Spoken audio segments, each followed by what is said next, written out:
네, 이번 코너는 마켓플러스 순서입니다. 시장의 안목을 조금 더 키워보도록 할게요. 오늘은 키움 유안타증권의 유동원 본부장과 전화 연결되어 있습니다. 본부장님, 안녕하세요. 네, 안녕하십니까. 네, 반갑습니다. 네. 최근 미국 시장을 보면 정말 하루하루 천당과 지옥을 오고 가는 것 같습니다. 어제는 지옥이더니 오늘은 좀 천당이었고 그에 반해서 우리 시장의 움직임은 약간 좀 아쉽긴 합니다만 이 시장에는 공포에 사서 탐욕에 팔아라라는 격언이 있잖아요. 최근 네. 주식 투자에 참여하시는 투자자분들 투자 심리가 어떤지 상당히 궁금합니다. 어떻게 보고 계세요? 네, 우리가 네. 지금 미국 시장을 들여다볼 때 굉장히 좀 많이 우려를 하시면서 투자를 하시는 것 같은 느낌이 듭니다. 지난주 금요일부터 시작해서 이번 주 월요일, 또 화요일이 시작되기 전까지만 하더라도 정말 많은 분들이 저한테 전화를 하셔서 미국 증시가 일시적으로 어떤 큰 하락장이 시작되는 게 아니냐라는 우려스러운 걱정들을 많이 얘기를 하셨습니다. 그렇지만 저희가 들여다보는 지표는 그렇게 보이지 않고 또 지금 여러 가지 시장의 어떤 환경을 놓고 봤었을 때는 만약에 조금이라도 조정이 들어온다면 그런 조정을 투자 기회로 삼아야 된다라고 얘기를 해드렸습니다. 그 가장 큰 이유 중에 하나가 말씀하신 대로 이 공포와 탐욕 지수라는 게 있는데요. 이것이 그 마니다 CNN.com에서 나오는 자료입니다. 그러니까 여러 가지 7가지 요소를 가지고 얼마나 지금 금융시장이 공포인지 탐욕인지를 판단하는 지표인데요. 이 지표가 월요일 날 숫자로서 20 이하로 떨어졌었습니다. 17까지 내려왔었고요. 보통 우리는 이걸 어떻게 활용을 하냐면 증시에 투자하는 타이밍을 잡는다면 20 이하로 내려왔을 때는 적극 매수 구간이다라고 생각을 합니다. 그래서 아니나 다를까 그 이후에 급 반등이 화요일 날 시장에서 일어났었고요. 오늘은 또 좀 조정을 받고 있습니다만 어쨌든 이 지수가 21까지 올라와 있는 상황입니다. 그래서 여전히 증시적인 환경은 상당히 괜찮다고 판단을 하고 있고요. 또한 저희가 이제 미국 시장을 들여다볼 때 또 여러 국가들의 시장을 들여다볼 때 식센스 모델이라는 것을 활용을 합니다. 그 안에는 밸류에이션이나 이익 모멘텀 그리고 또 유동성 환경, 경기 선행 지표, 그리고 또 주식 선호도 이 주식 선호도가 방금 말씀드렸던 이 공포와 탐욕 지수입니다. 그리고 6번째가 정책 환경 이렇게 6가지를 들여다보는데 우리가 하나당 1점 만점이고요. 가장 안 좋은 게 마이너스 1점입니다. 그래서 6개를 다 더했을 때 지금 플러스 5.5점이라는 것은 정말 주식시장을 좋게 볼 수밖에 없는 환경이다라고 생각이 들고요. 그래서 저희는 지금 미국 시장에 한해서는 계속적으로 지금 적극적으로 추천을 하고 있는 상황입니다. 네, 그렇군요. 공포와 탐욕 지수로 봤을 때 20 이하는 적극 매수 시기인데 지금 17 정도 있기 때문에 매수 시기이기도 하고 또 식스센스 모델상 총점이 5.5로 굉장히 높기 때문에 충분히 조정이 나올 때마다 매수하는 게 맞겠다. 여전히 매력적인 주식 투자 구간이다라고 보셨어요. 자, 그러면 이렇게 좀 매수를 할 때 아무 종목이나 아무 업종이나 매수를 할 수는 없잖아요. 특별히 좀 공포 이후에 더 상승 모멘텀을 가져갈 만한 모멘텀이 있는 업종군 어디에 투자를 하는 게 맞다라고 보세요? 네, 네. 아무래도 지금 우리가 숫자를 들여다보면서 얘기를 해야 되겠는데, 올해 연초에는 뭐 다 아시겠지만 성장주보다는 가치주 위주였던 투자 패턴을 얘기해 왔었고요. 또 최근 들어서는 또 중소형주들의 퍼포먼스가 좀 낮아지면서 안 좋아지면서 또 성장주들이 다시 퍼포먼스가 들어오기도 했습니다. 결국 지금 중요한 포인트는 현재가 골디락스 구간인지 아니면 인플레이션이 과하게 들어오는 구간인지 아니면 델타 베리언 때문에 경기가 침체로 또다시 넘어가는 건지 등등의 이런 부분들을 생각을 해야 됩니다. 그런데 우리가 판단하기에는 어쨌든 지금은 어느 정도의 인플레이션을 예상을 해야 되는 타이밍이라고 생각이 들고요.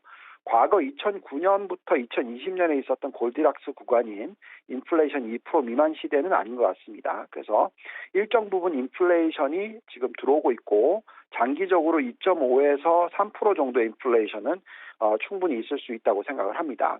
그렇다면 우리가 인플레이션을 어느 정도 헤징을 해야 되는 투자 전략을 펴야 되는데 단기적으로 지금 인플레이션이 강하게 들어오고 있는 업종을 생각해 보면 아무래도 이 내연 기관차에서 전기차로의 전환이 되는 과정에서 일어나는 여러 가지 운송 관련 산업들이나 이런 쪽에 물가 관련된 업종들이 큰 폭의 어떤 변화가 생기고 있다고 생각이 듭니다. 이런 필요한 전환이 계속 일어나야 될 거고요. 전기차로 이제 전환이 되면 당연히 전기차와 전기차 배터리나 또 전기차 관련 부품이나 이런 쪽에 관심이 계속 늘어날 거고 이쪽에 투자를 하는 것이 인플레이션 헤징이 되고요. 또한 이렇게 배터리 쪽이 중요해지면 신재생 에너지 쪽에 관심을 충분히 가질 필요가 있게 됩니다. 또한 최근에 계속 지금 일어나고 있는 현상 중에서 이런 반도체의 수요가 워낙 세게 일어나고 있다 보니까 공급망 차질에 있어서 어떤 자동차 시장에도 영향을 미치게 되고 있죠. 그래서 자동차 가격이 올라가는 현상이 나옵니다. 역시나 반도체도 어떻게 보면 인플레이션 헤징을 해주는 그런 업종이다라고 생각을 하고요. 그래서 대표적으로 헤징 업종으로서 전기차, 전기차 배터리, 전기차 부품, 또한 반도체 업종에 투자를 적극적으로 하셔야 된다라고 말씀을 드리고 있습니다. 장기적으로 놓고 보면 한국 시장이 퍼포먼스가 안 좋을 거냐라는 질문을 할 때는 결국 미국의 정부 부채 비율이나 달러 강세 추이 이런 부분들을 보고 생각을 해야 될 텐데 확연한 달러 강세 추이가 나타나는 타이밍은 아무래도 2023년이 돼야 될 것 같습니다. 그렇다는 것은 한국 증시도 긍정적으로 바라볼 수 있을 만한 타이밍이다라고 말씀을 드리겠고 하반기 투자 전략의 포트폴리오를 구성해보면 여기에 지금 나와 있듯이 IT 반도체 30%, 에너지 신재생 에너지 20%, 바이오 헬스케어 20%, 원자재 중간재 산업재 15%, 소비재 15%, 이건 이제 글로벌 포트폴리오를 말씀을 드리는 경우입니다. 네. 자, 투자 포트폴리오 전략을 아주 구체적으로 말씀을 해주었습니다. 일단은 당분간 인플레이션이 어느 정도 예상이 될 수밖에 없고 이런 인플레이션을 해칭하는 차원에서 전략을 짠다면 반도체 그리고 신재생 에너지, 전기차에 대한 투자 비중을 조금 더 높여가야 된다라고 말씀하셨어요. 사실 2차 전지는 지금 시장에서 주도주 역할을 좀 톡톡히 하고 있고 반면에 신재생 에너지라던가 반도체는 아직 뚜렷하게 반등 모멘텀을 좀 찾지 못하고 있는데 이들 업종군을 좀 주도 업종으로 가져가야 되는 이유를 조금 더 구체적으로 여쭤봐도 괜찮을까요? 네, 우선 네. 반도체를 생각해 보면 아무래도 이제 올해 연초 대비해서 지금 몇 개월간 거의 6개월 가까이 주가의 흐름이 좋지 않다 보니까 특히 이제 한국 증시로 놓고 봤었을 때 삼성전자와 SK 하이닉스의 흐름이 좋지 않다 보니까 걱정을 좀 많이 하시는 것 같습니다. 그렇지만 우리가 지금 속스라든지 SMH라는 이제 반도체 ETF 미국에 상장되어 있는 것들을 보면 계속해서 고점을 경신하고 최근에 약간의 조정이 있었지만 그래도 상승 추세에 있습니다. 반도체 지수가 고점 대비해서 한 6% 정도 하락을 하긴 했지만 연초 대비해서는 12.5% 정도 상승을 했고요. 또 우리가 반도체 수요를 잘 생각해 보면은 AI 4차 산업혁명에 기술이 계속 성장을 하면서 구글의 대표이사가 얘기했던 CEO가 얘기했던 내용을 들어보면 AI가 우리의 삶의 모든 측면에서 기초적인 역할을 할 것이고 인공지능의 발전이 지금은 초기 단계고 인류가 굉장히 연구할 가장 심오한 기술로 보고 있고 사회 이익에 활용이 된다까지 얘기를 하고 있죠. 최근에 뉴욕의 어떤 오피스 시장 점유율, 오피스 점유율을 보더라도 지금 거의 대부분이 다 재테크를 이용하고 있고요. 또 전기차가 활성화된다는 것은 그만큼 또 반도체를 많이 쓰게 되는 그런 상황이 벌어집니다. 물론 일시적으로는 반도체 단가라든지 또 TSMC의 실적 발표 내용이 영업 마진율이 약간 안 좋게 나오는 부분이 있었지만 그렇다고 해서 반도체 수요가 지금 문제가 있고 지금 영업 마진율이 거의 39%대가 나오고 있는데 이 업종을 지금 던진다라는 것은 좀 잘못된 전략이라고 생각합니다. 그래서 어느 시점부터는 다시 반등을 할 거라고 생각이 들고요. 저희가 이를 숫자상으로 들여다보면 속스라든지 SMH 같은 ETF의 상승 여력이 낮게 들여다보면 70%대, 높게 들여다보면 160%대까지 나오고 있고요. 그렇기 때문에 또 반도체에 대한 관심이 필요하고 또 미국에 상장되어 있는 반도체 대표 23개 종목의 상승 여력을 들여다봐도 상당히 매력이 있다라고 판단이 됩니다. 그래서 계속해서 반도체 쪽에 대한 관심은 가지셔야 될 것 같고요. 그 다음으로는 지금 말씀하셨던 이 신재생 에너지라든지 전기차 배터리 부분인데 자, 이 부분은 아무래도 전기차로 넘어가는 내용 자체가 굉장히 중요하죠. 그만큼 기후 변화에 또는 뭐 어쨌든 친환경 변화로서 이어질 때 필요한 부분이 바로 전기차로 넘어가는 부분이 되겠습니다. 또 전기차로 넘어가면 그만큼 에너지 활용률이 높아지니까 결국은 인플레이션을 낮춰주는 효과를 가지고 올 수 있다라고 생각이 듭니다.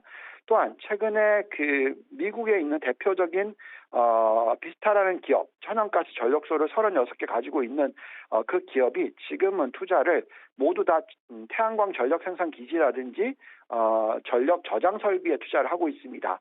텍사스주나 캘리포니아주에 지금 미국의 에너지 의존도 중에서 거의 40% 가까이가 이 천연가스인데 이쪽에서 점차적으로 신재생 에너지로 넘어가게 됩니다. 이렇게 신재생 에너지에 대한 투자가 급격하게 늘어나면서 규모의 경제를 만들어낼 거라고 생각을 하고 있고요.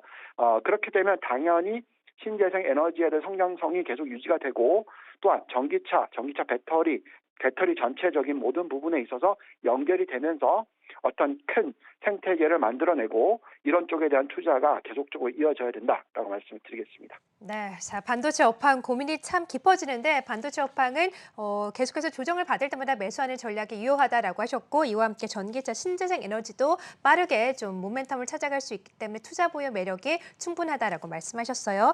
자, 마지막으로 투자자분들을 위해서 짤막하게 전략 한마디 말씀해 주실까요?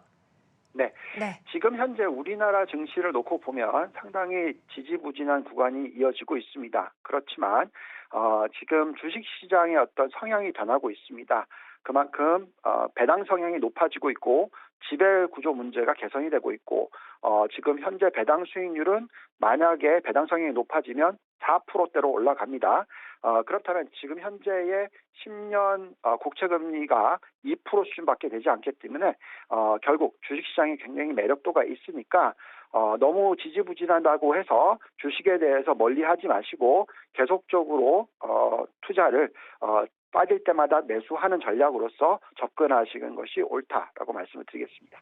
네, 자, 변동성이 심화되는 시장 속에서 투자의 전략까지 말씀을 해주셨습니다. 지금까지 유한타증권의 유동원 본부장과 함께했습니다. 말씀 고맙습니다. 감사합니다.